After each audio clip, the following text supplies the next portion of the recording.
On September 17, 2020, Sipekne'katik First Nation launched their own self-regulated lobster fishery, the first of its kind in the province.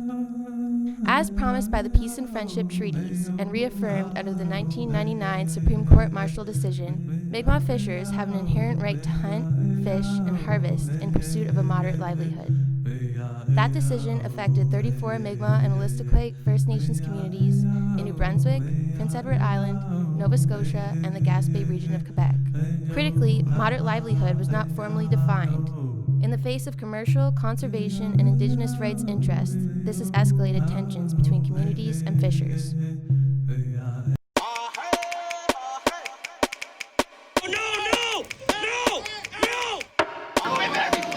You're under arrest! Department of Fisheries and Oceans! What are they put the order? What These here are for fishing, for lobster fishing.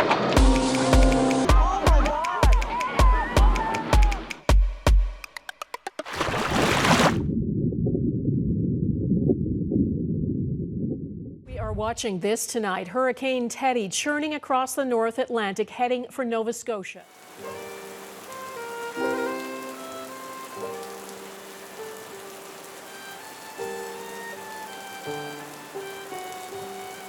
A week ago, I felt so bad about Ronnie Augustine being out there trying to check his gear and then having a boat try to ransack him, and then they started shooting him with flares. Just a little boat, not even 15, 16 feet long, like compared to the 50-footers, 60-footers that are out there or bigger. They don't got just $1 million boats. They got $5 million boats compared to our little canoes, so to speak. Like, it's unreal what they're trying to do to us. Like, if we go to check our gear, we have non-natives surrounding us. We have being shot at. Like, it's getting unreal out there. My name is Robert Silboy. I'm from Sipekne'katik Band. I'm 26 years old. I got 2 sons. Well, over the years, I've trained a lot of different guys. I've brought a lot of greenhorns in who started with me and moved on to different boats. But I usually fish around 3 guys to 4 guys. At times, I've had 5 and 6, just bringing more community members down and getting them involved in the fishery.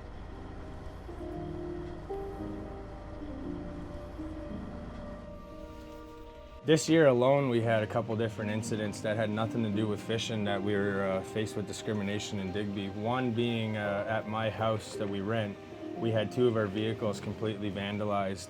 There was 4 vehicles in the driveway, and 2 of them had Mi'kmaq plates and dream catchers and stuff like that. And some gentleman decided to take upon himself one night to come with.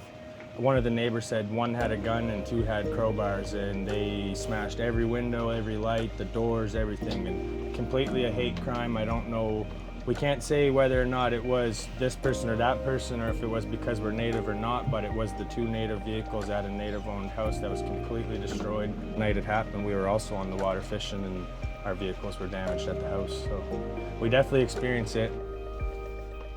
We're basically just going out fishing, tagging our traps, baiting our traps, setting our traps, and hoping that tomorrow when we go out, our traps are there again. We're helping each other in a sense that power in numbers. There was only a couple of us fishing and we were being surrounded. And now that there's, 25 boats here and we can get 4 or 5 on the water together, it's a little better to have a friend next to you that maybe even if it gives me a sense of security that if I do get rammed, someone's there to help me, because like I said, there's no other help. DFO's not there to help us, RCMP's not there to help us. We're literally helping ourselves, and that's it. I feel like they could be doing a lot more. Like the other day on my live video on Facebook, I have videos of them on Zodiacs just watching the non-native pulling up our traps, putting them on board, and coming out with scare tactics, and they're just sitting there. I don't know if they're taking notes or what, but I did get a message from an officer in Yarmouth that she wants my video, and hopefully it goes towards pressing charges. I mean, it showed the other day when the boys went out, dropped their traps. the commercial fishermen out there were going right behind them and dragging their trap. So no, they're not doing their job. The Coast Guard was out there, DFO was out there, and they stood there and watched. They sat and watched. They're not doing their job at all. The RCMP are good up here at keeping everything calm and, you know, dealing with the, I can't even say locals because we're in Saulnieville and there's a lot of people here in Saulnieville who've been here showing support. And they agree with us, they welcomed us, and said that a lot of the commercial fishermen out there are from like Metagan and Digby.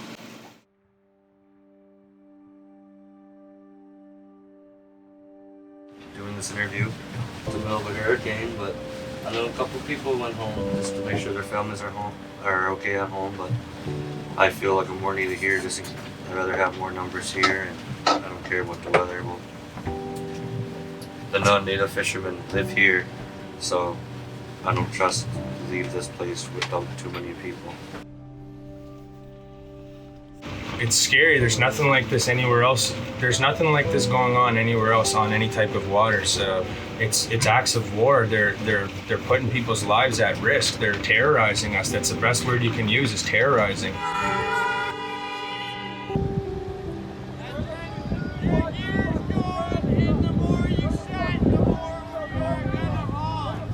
Here it's mostly, we have a couple of regulars. We know who they are, we know their vehicles, they come in, but they only come in when the boys ain't around, when the warriors leave and take a break, and the boys are taking a break, and they notice that it's just a couple of us women around. They come down, we go nuts in the parking lot, chuck rocks at us, you know, swearing, racial slurs, stuff like that.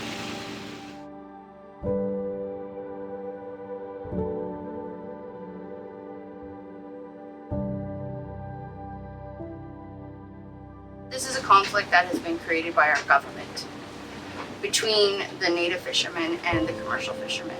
And a lot of people don't realize that our government actually has the power to solve all this confrontation. But they're sitting back and they're letting commercial fishermen, they're letting Mi'kmaq fishermen fight amongst themselves. And it is a tragedy, because I wish more of the commercial fishermen would realize this isn't our fight. We don't want to fight. They don't want to fight. I don't see any reason why they would want this kind of thing happening. And they don't realize that all this stuff that they're doing, they feel like it's for the best for them because they want to stop out of season fishing. But in reality, it's going to hurt their commercial season, because one of the main platforms they're going on is conservation. Well, I know that each native boat has 50 tags. They get 50 tags. And the non-native commercial fishermen get well over 200, 300 tags. And they have the capacity to fish for days out on the water. And they have the capacity to hold hundreds and hundreds of pounds of lobster versus us.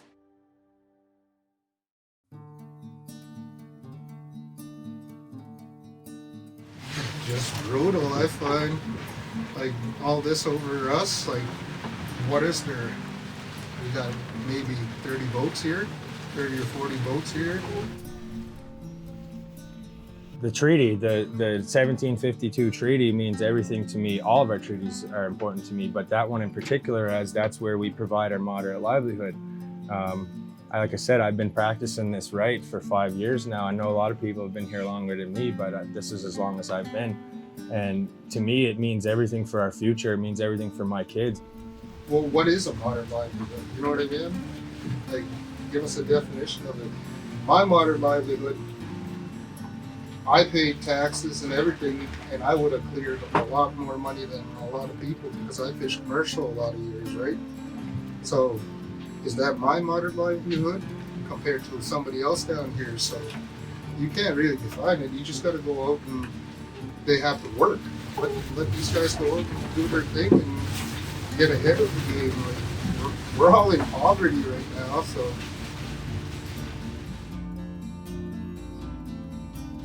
You know what?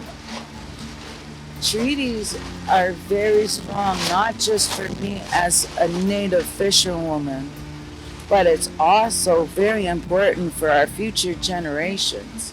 Like this summer, I had my nephews on my boat and they were like, "Thank you, Auntie, thank you for taking me on your boat." And I was like, "No, I'm taking you out. You're going out. This is your treaty right.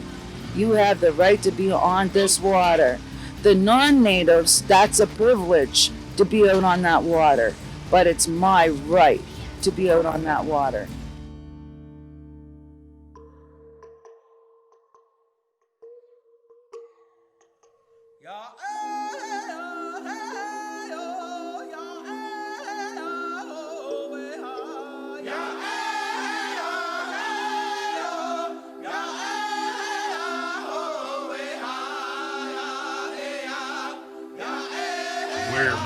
We're born into this. We shouldn't have to fight for it. So us being here, showing our strength is what we need right now, so our kids don't have to. Our kids can live by the rights that we signed off 200, 300 years ago, whatever it was.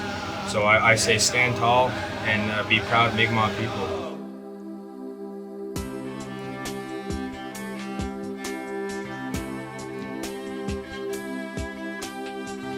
Just let us fish. We're not going nowhere. We've been here. They try to get rid of us.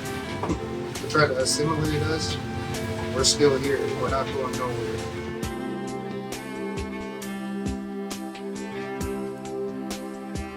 Although we may be standing around in a circle and looking very stoic, quiet, and then all of a sudden somebody cracks a joke. And then everybody is laughing, and it's the camaraderie, and it's just being one big family. And that's something I treasure and I love about my culture. And it's just so great. Even in the midst of a hurricane, we're okay and we're all safe and we're all together, and we know that the love between our communities is there.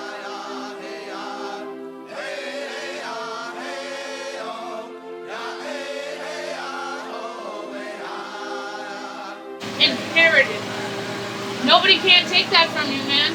No chief, no council, no leaders, no. They can't take that from you. Your band number says you've got it. 0250-187801, man. You've got it for life. Born in it, man. Born.